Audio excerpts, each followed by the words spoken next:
শোন, আমি যে বাসর ঘরে বিড়াল মারতে পারি না এ কথাটা কাউকে বলিস না, ঠিক আছে? না, মারতে তো পারছিস কিছু মনে করিস না না, কি মনে করব? ফ্রেন্ড অফ ফ্রেন্ড, ফ্রেন্ড যদি ফ্রেন্ডের কাছে শেয়ার না করে তো কি প্রতিবেশী চাচির কাছে যেয়ে বলবো? সেটাই তো। আর আমার মনের কথা বলার মতো তো তোরাই দুই একজন আছিস, তাছাড়া অন্য কাউকে তো আমি কথাগুলো বলতে পারি না। সেটাই। আর সব থেকে বেস্ট ফ্রেন্ড হলো তুই আমার। তোকে বলবো না কাকে বলবো বল? তুই আমার বেস্ট ফ্রেন্ড বলেই তো তোকে আমি এত কথা জিজ্ঞেস করতেছি, অন্য কেউ হলে কি এত কথা জিজ্ঞেস করতে পারতাম? এই শোন, আমি যে বাসর ঘরে বিড়াল মারতে পারি না এ কথাটা কাউকে বলিস না, ঠিক আছে? না, মারতে তো পারছিস শেষে, না মারছিস তো। আসলে আমার নিজের যোগ্যতা হয় নাই, সবকিছু তো দুলাভাইয়ের কারণে হয়েছে। মজা পাইছি। ঠিক আছে দোস্ত, অনেক কথা বললাম।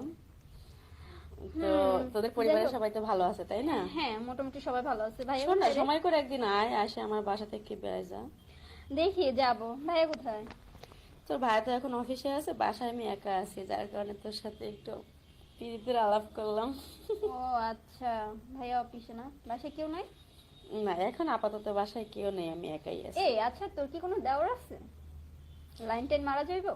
হ্যাঁ, দেওয়ার আছে তো, কিন্তু ও জব করে নিজে, তেমন একটু সময় পায় না ওরকম ভাবে আমার সাথেও কথা বলতে চায় না, কারণ সবসময় ওর কাজ নিয়ে ব্যস্ত থাকে। ও, এত বিজি ম্যানের সাথে তো আর লাইন মারা যাইবো না। আরে কেন যাবে না, মেয়ে মানুষের চক্করে একবার পড়লে সবকিছুই ঠিক হয়ে যাবে, সমস্যা নাই, ওর নাম্বার আমি তোকে দিয়ে দেবো, কথা বলিস। আচ্ছা ঠিক আছে। আর শোন না, যদি পটায় একবার তুই ওকে নিতে পারিস, মনে হয় পরবর্তীতে দুজন এক জায়গায় থাকতে পারবো, চান্সটা কাজে লাগাস কিন্তু। আমি বিড়াল মারবো আর তুই পাহারা দিবি। ঠিক আছে তো, অনেক দুষ্টুমি করলাম, ভালো হ্যাঁ, থাকিস। আচ্ছা ঠিক আছে, তুইও ভালো থাকিস।